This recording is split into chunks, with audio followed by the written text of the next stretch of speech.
Tonight, Republican Congressman Steve King of Iowa taking a lot of heat for remarks he made while arguing against the DREAM Act. That's the legislation that would ultimately give citizenship to the children of undocumented immigrants. I'll talk to the congressman in his first live TV interview since making the remarks in just a moment. But first, a little background on what has gotten so many people upset.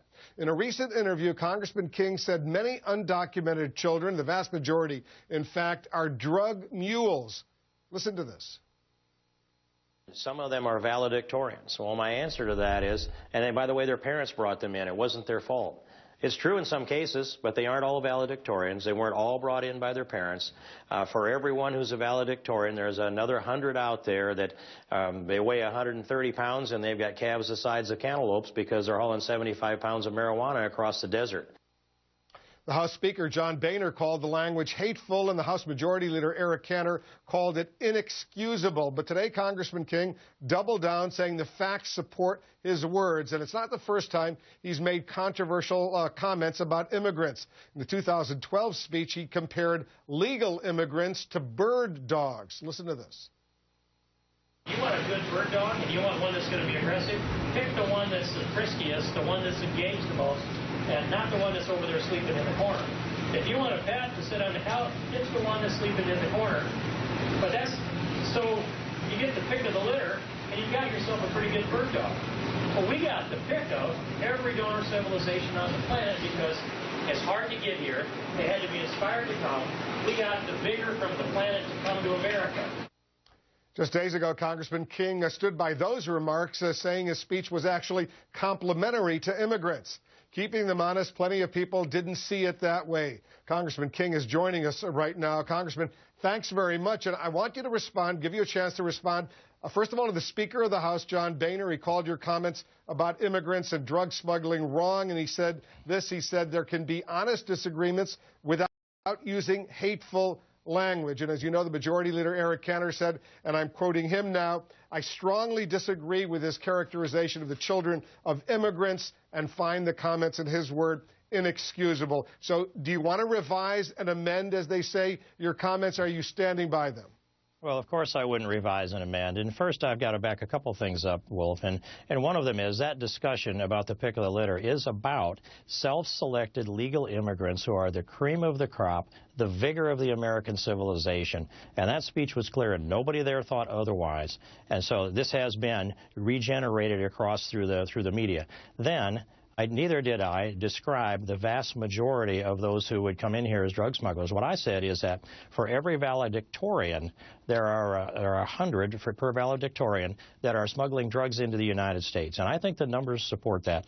And so, no, I won't back up on that statement. I think it's important that the people in Congress are able to objectively look at the data that's out there, the real facts, and know that 80 to 90% of the illegal drugs that come into America come from or through Mexico.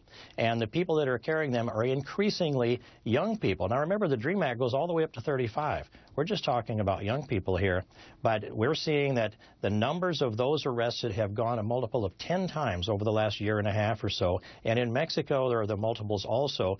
800 to 900 a year in Mexico are arrested smuggling drugs for drug-related crimes. So we have a problem here.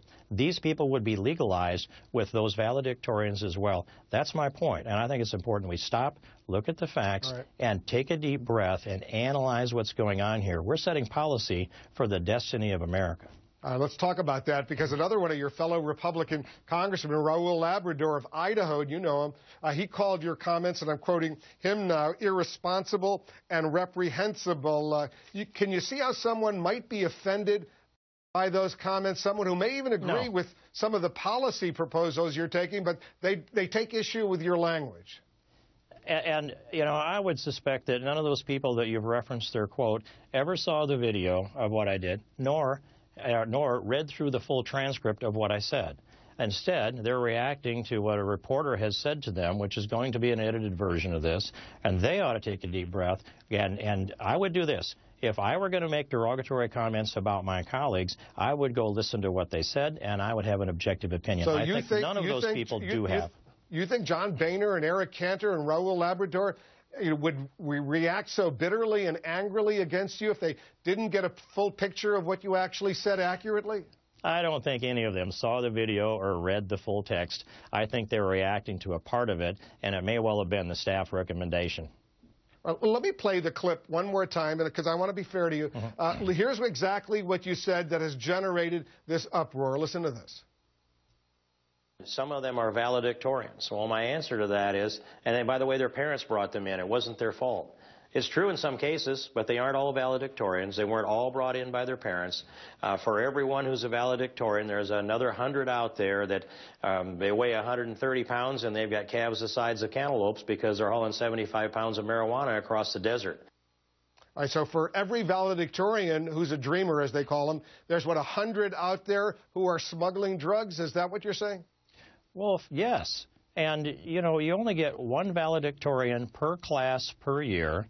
And they aren't all dreamers. There's a lot of other American kids out here that are competing for that valedictorian status. But every night, there are dozens and scores of people that are smuggling drugs across our border. I've been down there multiple times. I've sat along the border at night. I've traveled with the Border Patrol for days on end. I've sat out in a ranch house out in the desert and had the Border Patrol or helicopter pilots come to me one at a time in a clandestine setting, tell me their narratives. This isn't something that just was made up out of thin air. This is something I get from the people enforcing the law down on the border. I've seen it with my eyes. I've unloaded the illegal drugs with my hands, and I've dealt with the people that are enforcing the law, and I've watched the data and the videos that support what I say. And the longer this dialogue goes, the more of the American people are going to understand what I'm saying is factually correct. It's probably understated. Yeah, because I know you gave an interview also today to Radio Iowa. You elaborated on the source for your figures, and among other things, you said this, and I want to be precise on what you said. You said that comes from being down on the border, spending days and nights down there on multiple trips, and time with Border Patrol. That description essentially came from them. So are you saying that Customs and Border Patrol officials basically told you that for every valedictorian immigrant out there, there are 100 who are drug smugglers? It's interesting to me how some of this interpretation can come off of what I said. I was clear about what I said. And the law enforcement officers, I have seen these drug smugglers. The law enforcement officers have described them to me as well.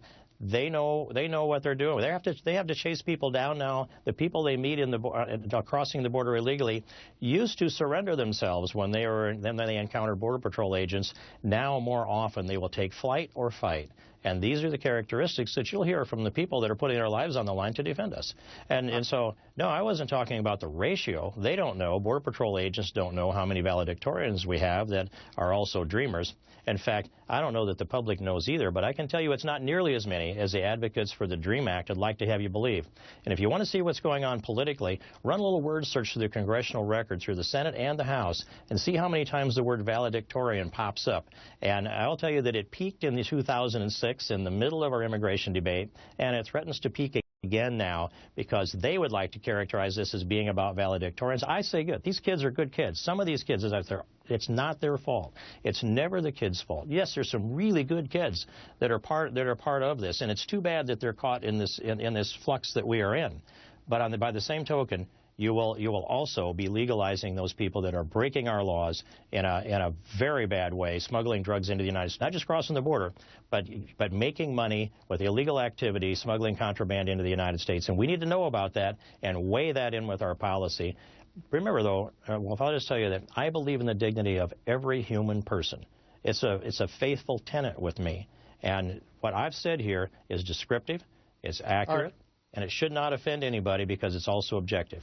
And I just want to be precise on your source at the border for this information was a member of the Border Patrol. Is that what you're saying?